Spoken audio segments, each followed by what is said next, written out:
Hello and welcome to episode 11. Now last time we got the bike looking pretty pucker. Today we want to get it functional, so that's going to be putting in the wiring loom, changing a few connections and just seeing how that new carburetor is going to run. Hopefully I'll be able to share with you a couple of tips and tricks and a few pieces of equipment that make life easier when it comes to doing basic wiring.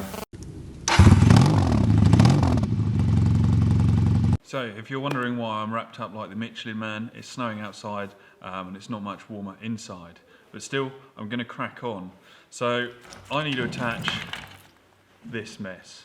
Now the first thing I've done to make life easier is after I've taken it off, I've connected everything. So things like the coil, the indicator, solenoid, all that lot is left attached to the wiring loom. And that way, when I come back to putting it in, I know where everything goes. The other thing is, some of the parts on there you're not going to be able to leave attached, but that's okay because I've used a little bit of masking tape to label up what goes where. So the very first thing I'm going to do is take over the wiring loom and start putting it back in.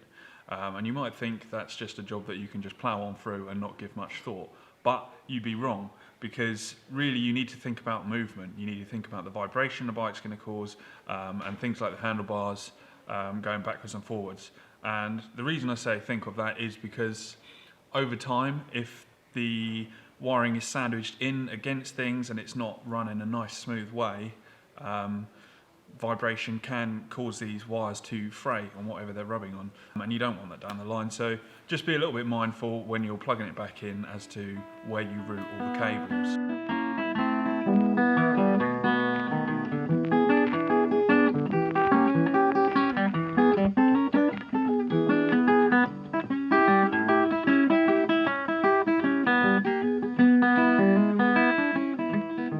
So I've put most of the wiring loom back on the bike and connected a lot of it up. I've turned it on just to see if it turns over, and it does, which means I've got the starter motor and the ignition wired up nicely, but the battery's too low to actually have a go at starting it. So now I need to go ahead and connect the brake light and headlight, things like that we've added on, and the connectors don't match up. Now this can be quite a daunting thing, but what really helps me is having the correct equipment. What makes me feel in control and like I know what I'm doing even though I don't, are these, the right connectors. So these are classic Japanese bullet connectors, and you might be wondering, well, how do I attach them? Well, you'll need a special tool for it. This is a special crimper, and basically what that allows you to do is you will slide over one of these brass pieces and then crimp it so that these two edges will go over the wire and hold it in place. Now the other great thing about these is that they are waterproof.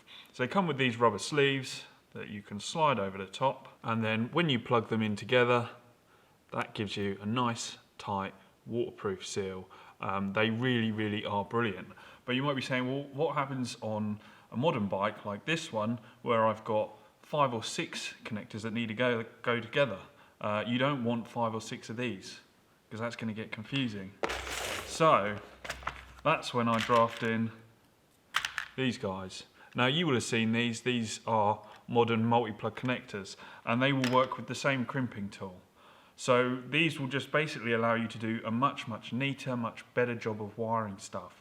And then you're not left feeling so uncertain as to whether things are going to work properly, whether they're going to be durable, because the factories have already used them, they've proved that. So that is something that is absolutely invaluable to me when working on these bikes. Now, I have a few grumbles about the Sinis wiring loom. They use a generic wiring loom for anything that runs that same Suzuki cloned engine. Now, that's all well and good, but this one does not fit the frame whatsoever. It is nearly a foot too long. And instead of just wrapping it up in electrical tape and stuffing it under the tank, I want to sort that out. So I'm going to go ahead and shorten the loom.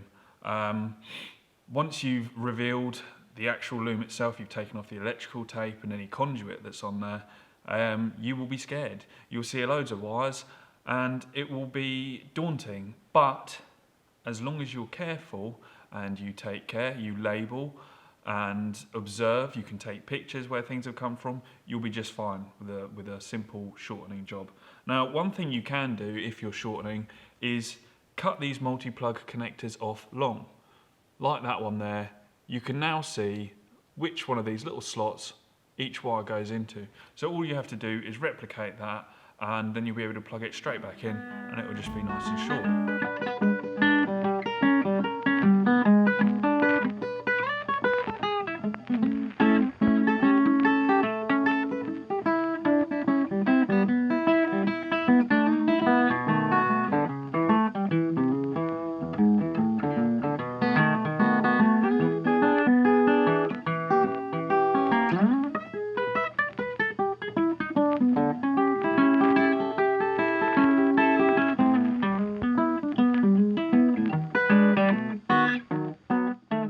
So I've just finished up on my wiring.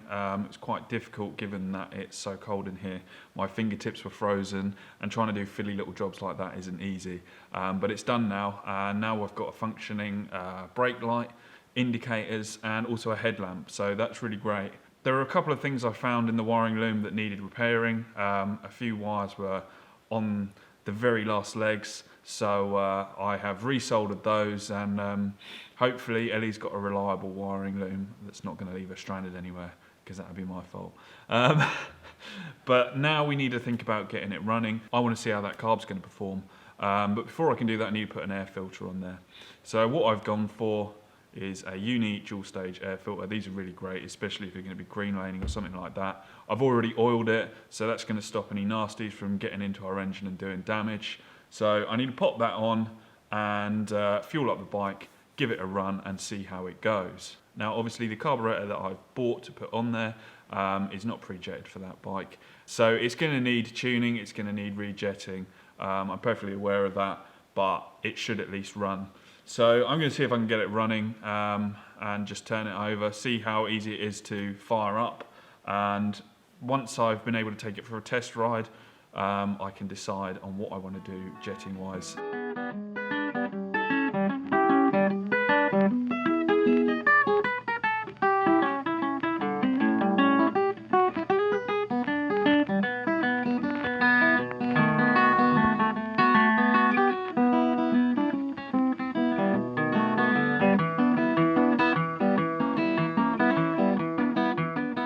So now that I've fitted the air filter and the bike is mostly assembled, it's time to give it a test run, see how that carburetor is working.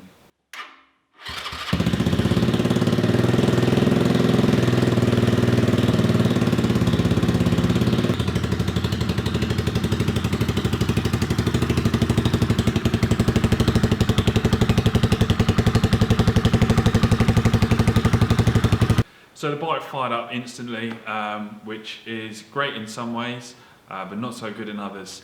It's about -1, 0 degrees in here, and I didn't use any choke, which means we already have an indication that it's running far too rich. On a day as cold as today, you should need a little bit of choke just to start it. And it didn't, it just went right up and ticked over quite well. So we already know it's going to be rich, but another indication is that on the rev, it chucks out a load of black smoke, and it also smells of fuel, which means fuel's getting through without it being burnt off. It's getting way too much. So that will need to be adjusted. Luckily, these carbs are highly tunable. There are loads and loads of parts easily accessible for them. So getting hold of the jets is not going to be an issue. Now, if you're a professional, you would probably get this dyno tuned. That is the best way to work out whether your carburation is bang on. But I'm not a professional, I'm an amateur, and this is a free bike. So what I'm going to be doing is the old school way, running fresh spark plugs, taking them out, checking the colour, and adjusting the jet to suit. What you get with a rich mixture is you'll get a black sooty spark plug. What you'll get with a lean mixture will be white or pale brown. What you really want is like a chocolatey brown. So we're going to have to play around with that until we get it bang on. But I still can't resist the temptation to take it for a little test ride. So I'm just going to nip it around the yard. I'm not going to do the whole go up a chalk hill and across a rocky section and all that, even though I want to.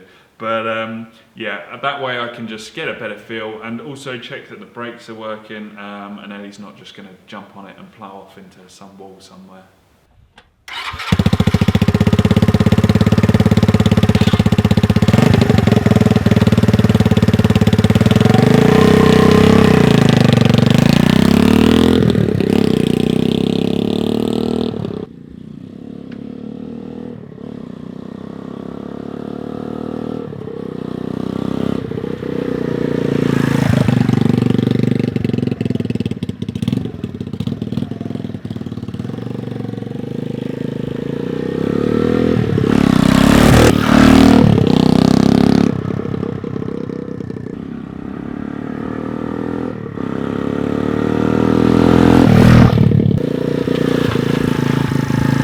So test ride pretty much confirmed what I thought.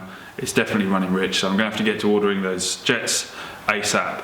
But apart from that, I was really impressed. Obviously the conditions out there at the moment, it's pretty icy, it's pretty snowy. Brakes held up well, and what I was concerned about when I started this project were the tyres. It's got funny sized wheels, they can be a little bit hard to find knobblies in, but these actually performed really well across some pretty slippery stuff. So I don't see any need to upgrade them at the moment.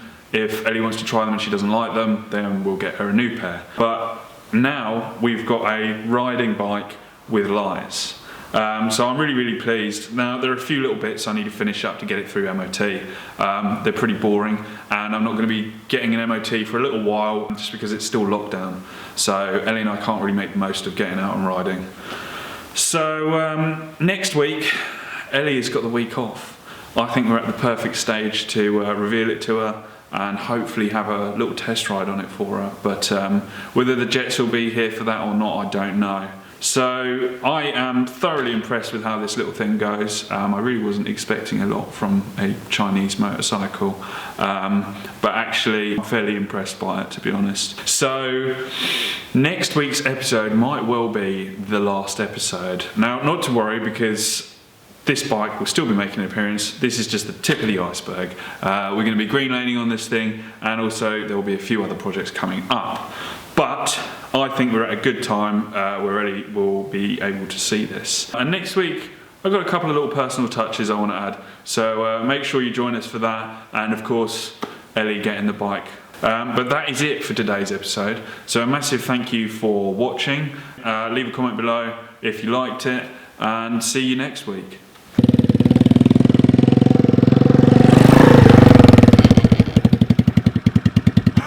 Do that again, I guess.